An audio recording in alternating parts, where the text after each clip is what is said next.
2024 లేదా 25లో డిగ్రీ లేదా బీటెక్ చదివారా? సాఫ్ట్‌వేర్ జాబ్ కోసం ఎదురు చూస్తున్నారా? అయితే కోడ్ జ్ఞాన్ 100 డేస్ కోర్సులో చేరండి, జాబ్ సాధించండి.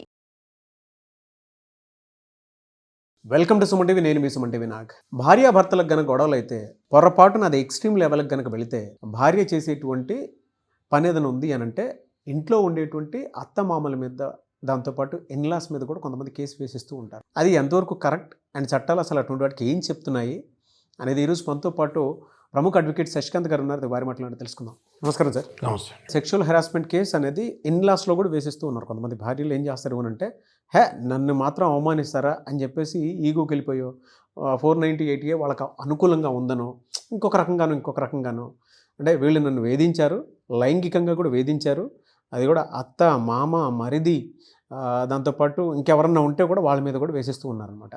సంబంధం లేకుండా ఇళ్లల్లో చాలామంది బయట చెప్పుకోలేక వీధికొచ్చి అరవలేక ఇంట్లో కుమిలిపోయినటువంటి ఫ్యామిలీస్ చాలా ఉన్నాయి. ఇప్పుడు నేను చెప్పడం కాదు, కింద కామెంట్ బాక్స్లో కూడా వాటికి సంబంధించినటువంటి విషయాలు చాలా ఉన్నాయి. అంటే దీనికి రెమెడీ ఏం లేదా సార్? యూజువల్గా ఇట్లాంటి టాపిక్స్ డిస్కషన్ కూడా చాలా రేర్.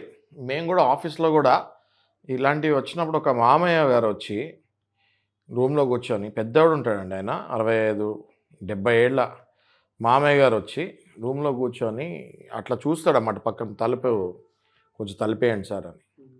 ఏంటా అనుకుంటాం మనం. తలిపేసిన తర్వాత చెప్తాడు, ఎవరైనా లేడీ అడ్వకేట్స్ ఉంటే కూడా అమ్మ నేను సార్ తోటి పర్సనల్గా మాట్లాడాలి అని చెప్పి వాళ్ళని కూడా బయటకు పంపించి ఈ విషయం మాకు చెప్తాం జరుగుతుంది. ఈ మధ్య ఇట్లాంటి కేసులు కొంచెం ఎక్కువనే అవుతున్నాయి అని చెప్తాంలో నాకు సందేహం లేదు. రీసెంట్గా ఒక కేసు, ఇది యాక్చువల్గా మనం చెప్పకూడదు కానీ చెప్పాలి, తప్పదు. ఒక కోడలు ఒక మామయ్యని, ఆయన ఆ ఊర్లో మంచి సర్పంచ్ స్టేజ్లో ఉన్నాడు. ఆయన మంచి పరువు ప్రతిష్ట, ఫాదర్ నుంచి తాతల నుంచి కూడగట్టుకుంటూ వచ్చిన పరువు ప్రతిష్టతో ఉన్నారు వాళ్ళు. 2 years బ్యాక్ నా దగ్గరికి వచ్చారు వాళ్ళు. 2 years తర్వాత మళ్ళీ వచ్చారు వాళ్ళు. నన్ను ఏమైందండి, 2 ఏళ్ల క్రితం ఎప్పుడో కదా మీరు వచ్చింది అంటే, సార్ 2 ఏళ్ళు కూడా నోట్లో గుడ్డలు కుక్కుకొని కూర్చున్నాం సార్ ఇంట్లో, ఇంకా మా వల్ల కావట్లేదు, ఇంకా మేము డైవర్స్కి వచ్చాం సార్ చెప్తే, ఎందుకండి ఆగారు మరి 2 ఏళ్ళు మీరు ఇంత టార్చర్ అంటే? ఆ 2 ఏళ్ల క్రితం వచ్చినప్పుడే నాగరాజు గారు అప్పటికే 3 ఏళ్ళ నుంచి కొడుకు కోడలికి పడట్లేదు, ఇద్దరు కాపురు చేయట్లేదు అంటే ఆ 3 ఏళ్ళు ఈ 2 ఏళ్ళు మొత్తం 5 ఏళ్ళ నుంచి కొడుక్కి పెళ్ళైన దగ్గర నుంచి ఇప్పుడు దాకా సవ్యంగా లేరు. ఈ 2 ఏళ్ళు ఎందుకు సార్ మరి ఇంత టైం వేస్ట్ ఎందుకు చేస్తారు మీరు అని అడిగితే ఆయన ఒకటే చెప్పాడు నాకు. వాళ్ళ కోడలు డైరెక్ట్గా వీళ్ళ మామయ్య గారికి చెప్పిందంట, మామయ్య నువ్వు ఎన్నో సంవత్సరాలు ఏదైతే ఇటుక పేరుకొని పేర్చి నీ పరువు పెంచుకున్నావో, మధ్యలో ఒక్క ఇటుక లాగితే చాలు మొత్తం కుప్ప కూలిపోతుంది అని చెప్పిందంట. Direct blackmailing, warning, blackmail, extortion, everything. Nagaraju garu ఇట్లా అనేసరికి నాకే చాలా బాధ అనిపించింది. అమ్మా ఈ స్టేజ్కి వెళ్ళిపోయారు ఆడపిల్లలు, అందరిని అనట్లేదమ్మా, బట్ కొంతమందిని అంటున్నా నేను. కేసెస్ ఉన్నాయి సార్, ఇప్పుడు సొసైటీలో పలానది లేదు అని చెప్పడానికి లేదు, వాళ్ళ అనుభవంలోకి వచ్చిన తర్వాత అది ఉందనేటువంటి విషయం తెలుసు. అది ఏ స్టేజ్కి వెళ్ళిపోయారు నాగరాజు గారు.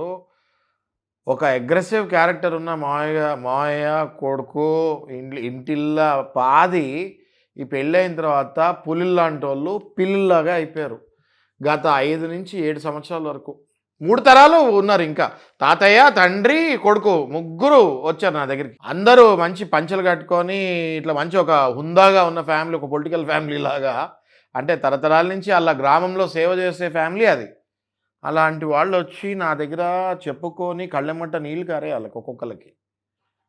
ఏం చెప్పాలి నాగరాజు గారు? ఇప్పుడు నేను కేసు వేస్తారు, కేసు తర్వాత అమ్మాయి గెలుస్తుందా ఓడిపోతుందా అనవసరం, కానీ ఫస్ట్ డ్యామేజ్ ఆ కేసు అమ్మాయి ఓడిపోయినా గెలిచినా ఆ ఊరిలో పలానా వ్యక్తి మీద, పలానా మామయ్య మీద ఇట్లాంటి ఆరోపణలతో ఇంకా ఘోరం కదా. ఏది మామయ్య మీద లైంగిక ఆరోపణ అంటే దానంతా ఇంకా ఆ పెద్ద ఆయన బతుకుంటాడా ఆ టెన్షన్కి? గుండె ఆగిపోదు. అంత పరువు ప్రతిష్ట నుంచి వచ్చిన ఫ్యామిలీకి అలాంటి ఆరోపణలు చేస్తే. సో నేను చెప్పేది ఏంటంటే, మ్యారేజ్ అన్న వ్యవస్థ, ఎవరైతే ఆ పెళ్లి కూతురు, ఎవరైతే ఆ కోడలు ఉందో, మీరు ప్రాపర్గా పెళ్ళికి ముందే వాళ్ళ ఫ్యామిలీ ఎట్లాంటిది, వాళ్ళ చరిత్ర 7 తరాలు చూడమంటారు, ఊరికే అనరండి నారాజు గారు. ఇంక ఇప్పుడు మోడర్న్ జనరేషన్ వచ్చేసింది, ఏం చూడక్కర్లేదు, ఆ పిల్లాడికి నచ్చితే చాలు టక్మని చేసేసుకోండి. అట్లా కాదు. 7 తరాలు ఏదైతే చూడమన్నారో ఖచ్చితంగా 7 తరాలు చూడాల్సిందే. బిహేవియర్ చూడాలి. ఆ పాప తల్లిదండ్రులు ఎలా పెంచారో కౌన్సిలింగ్లో మనం తెలుసుకోవాలి. సో మ్యారేజెస్కి ముందు ఒక ప్రీనప్షియల్ అగ్రిమెంట్ వెస్ట్రన్ కంట్రీస్లో ఉండేది. మన ఇండియాలో ఇప్పుడు రీసెంట్గా స్టార్ట్ అయింది. దానికి లీగల్ శాంటిటీ లేదు, అంటే లీగల్గా వ్యాలిడిటీ లేదు. కానీ పెద్ద మనుషుల మధ్యలో that will be still served as a proof of evidence. అంటే సింపుల్. అది ఎట్లా అంటే లీగల్ శాంటిటీ డైవర్స్కి దీనికి పనికిరాదు, కానీ గొడవలు జరిగినప్పుడు మనం అట్లీస్ట్ ఇదిగోండి ఒక మాట అనుకున్నాము అని చూపిస్తానికి ఆ పత్రం పనికొస్తుంది. అంటే ఒకగానొక కొడుకు పెళ్ళికి ముందు ఆ అమ్మాయికి చెప్తాడు, నేను అమ్మా నాన్నతోనే కలిసి ఉండాలి, నీకు ఇష్టమైతేనే పెళ్లి చేసుకో అని. ఆ అమ్మాయి దానికి అంగీకరించి సైన్ చేసి తర్వాత పెళ్లి చేసుకుంటే అట్లీస్ట్ ఒక ఎవిడెన్స్ ఉంటుంది దాట్ ఒప్పుకున్నది ఈ అమ్మాయి పెళ్ళికి ముందే కలిసి ఉండటానికి అని.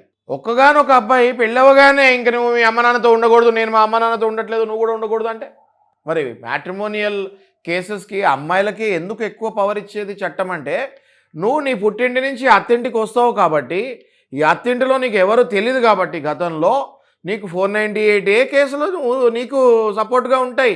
డొమెస్టిక్ వైలెన్స్ ఉంటుంది, ప్రొటెక్షన్ ఆఫీసర్స్ ఉంటారు, మహిళా మండళ్ళు ఉంటాయి, పోలీసు ఆఫీసర్లు ఉంటారు. ఇంకేం కావాలి ఒక అమ్మాయికి? పుట్టింటి నుంచి అత్తింటికి వస్తున్నందుకు ఎన్ని ప్రొవిజన్స్ చట్టం ఇచ్చింది నీకు. అలాంటిది అన్ని ప్రొవిజన్స్ ఉన్నా కూడా లేదు నువ్వు కలిసి ఉండడానికి వీల్లేదు, నువ్వు ఇంటి నుంచి బయటకు వచ్చేయాలి పెళ్ళవగానే అంటే ఎంత తప్పది. ఎప్పుడైతే ఈ అబ్బాయి నో నువ్వు ముందే ఒప్పుకున్నావు, నేను అందుకే చేసుకున్నా, నేను మా అమ్మా నాన్నని వదలను, మీ అమ్మా నాన్నని మీ అన్నయ్య ఉన్నాడు కదా చూసుకుంటాడు కదా, ఎట్లా కంపేర్ చేస్తావు అని అన్నప్పుడు వెంటనే ఈ అమ్మాయి దిగజారి ఇంట్లో ఉన్న పెద్దవాళ్లపై లైంగిక కేసులు 354, 354A, 509 ఇవన్నీ లైంగికకు సంబంధించిన కేసులు నాగరాజు గారు. వెంటనే వీటిలో కొన్ని కేసులలో వెంటనే వీటిలో అరెస్ట్ కూడా చేస్తాం జరుగుతుంది. తర్వాత సంగతి తర్వాత బెయిల్ వస్తుంది, బయటకు వచ్చేస్తాడు మావయ్య గారు, తర్వాత అది ప్రూవ్ కూడా అవుద్ది ఆయన మంచి ఆయనే పెద్ద ఆయన మంచోడే అని. కానీ వెంటనే మార్కెట్లో ఏమవుతుందండి, సొసైటీలో ఏమవుతుందండి?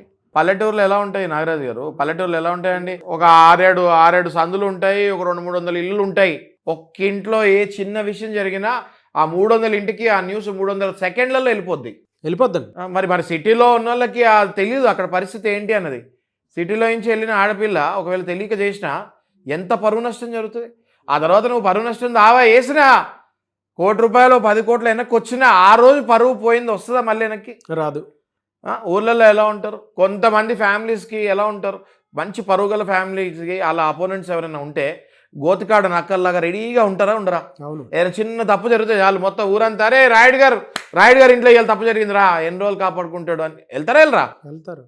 సో నేను చెప్పేది ఏంటి అంటే పెళ్ళిళ్ళు నేను అబ్బాయిలకే మళ్ళీ హెచ్చరిస్తున్నాను నాగరాజు గారు, మీరు ఏమైనా అనుకోండి అవుట్ ఆఫ్ ద బాక్స్, ఎవరైనా ఏమైనా అనుకోండి అవుట్ ఆఫ్ ద బాక్స్. నేను ఏం చెప్తున్నాను అంటే అబ్బాయిలనే హెచ్చరిస్తున్నాను. చట్టం డెఫినెట్గా ఆడవాళ్ళకి ఎక్కువ సపోర్ట్ ఉంది. 1కి 2 సార్లు ఆలోచించి పెళ్ళిళ్ళు చేసుకోండి. మీ ఇంటికి తీసుకొచ్చే అమ్మాయి క్యారెక్టర్ ఎలాంటిది అన్నది చూడండి. ఇంతకుముందు ఏదో ఒక ఎఫ్ఐఆర్ అనేది కామన్ అయిపోయింది నారాయణ గారు. ఇవాళ రేపు 10 ఎఫ్ఐఆర్లు 20 ఎఫ్ఐఆర్లు ఉంటే మీరు తెలుసుకోవాలి. అంటే అమ్మాయి నేచరే అలాంటిది తెలుసుకోవాలి. అలాంటి అమ్మాయిలకి మీరు దూరంగా ఉండాలి. ఎందుకంటే ఆ తర్వాత అది అలవాటు, అదొక అలవాటు, ఆ ట్రెండ్ కంటిన్యూ అవుతూ ఉంటుంది. అది బిహేవియర్ ఎలా ఉంది, పొలైట్గా మాట్లాడుతున్నారా లేదా, మీరు లివిన్లో ఉంటేనే ఆ అమ్మాయి గురించి తెలుసుకోక్కర్లేదు నాగరాజు గారు. 1కి 2 సార్లు మీ ఇంటికి ఇన్వైట్ చేయొచ్చు, ఫ్యామిలీతో పాటు మీరు ఫ్యామిలీకి వెళ్ళొచ్చు. 100% మీరు 2-3 సార్లలో విజిట్లో ఆ అమ్మాయి క్యారెక్టర్ ఎలాంటిది, పేరెంట్స్ ఎలాంటి వాళ్ళు అన్నది 100% తెలుసుకుంటారు. ఒక్కసారిలో తెలియదు. సో పుసుక్కునే ఏదో నచ్చింది కదా అనేసి తాంబూలాలు ఎక్స్చేంజ్ చేసుకొని పెళ్ళిళ్ళు చేసుకొని మీరు కాపాడుకున్న 100 సంవత్సరాల పరువు 100 రోజుల్లో రోడ్డు మీద తీసి పడేస్తుంది అమ్మాయి. కాబట్టి జాగ్రత్తగా పెళ్ళికి ముందు ప్రీనప్షియల్ అగ్రిమెంట్స్ ఇట్లాంటివి కండిషన్స్ రాసుకోండి. కలిసి ఉండాలి నా పేరెంట్స్ తోటి అంటే అబ్బాయికి ముందుగా ఒక్క అబ్బాయి ఉన్న వాళ్ళకి నేను చెప్తున్నాను. చాలా కేసులు నేను డైరెక్ట్గా లైవ్ చూశాను, నేను ఏడుపులు చూశాను. నేను ఆ తల్లి ఆ తండ్రి ఏడుపులు, ఆ ఇంట్లో వాళ్ళ తాతగారుల ఏడుపుల దగ్గర నుంచి అన్నీ చూశాను నేను. ఒక చిన్న పాప 25 ఏళ్ల పాప వచ్చి 70 ఏళ్ళ ముసలాల వరకు గడగడలాడిస్తుంది పెళ్లి తర్వాత. దయచేసి పెళ్ళికి ముందు ఆ అమ్మాయిని స్టడీ బాగా చేయండి. వీలైతే ఒక ఫ్యామిలీ అడ్వకేట్స్ తోటి కౌన్సిలింగ్ కూడా చేయించుకోండి, ఒక అగ్రిమెంట్ రాసుకోండి, పెళ్లి తర్వాత ఎలా ఉన్నారు అనుకుంటే. దానికి లీగల్ శాంటిటీ లేదు ఇండియాలో, but still that paper works out. పొద్దున పెద్ద మనుషుల మధ్యలో కూర్చున్నప్పుడు ఆ పేపర్ పనికొస్తుంది కదా. కోర్టులో పనికిరాదేమో కానీ పెద్ద మనుషుల మధ్యలో కూర్చున్నప్పుడు ఆ పేపర్ పనికొస్తుంది కదా. సో ఆ పేపర్ అట్లాంటివి ముందు ఏమైనా కండిషన్స్ ఉంటే, బాగా మీకు స్ట్రాంగ్గా ఆ కండిషన్ మీకు కావాలనుకుంటే ఆ పేపర్లు రాయండి. తల్లి తండ్రిని కూడా సైన్ చేయమని చెప్పండి. ఓన్లీ పిల్లనే కాదు, పిల్ల తల్లి తండ్రిని కూడా సైన్ చేయమని చెప్పండి. మీరు సైన్ చేయండి. ఒక 4 విట్నెస్లు, అటో 4 విట్నెస్లు, ఇటో 4 విట్నెస్లు పెట్టండి. సో దాట్ తర్వాత ఆ విట్నెస్లు వాళ్ళే మీకు సపోర్ట్ చేసేది. ప్రతిదీ లాయరు, ప్రతిదీ అడ్వకేటు, ప్రతిదీ కోర్టు కాదు.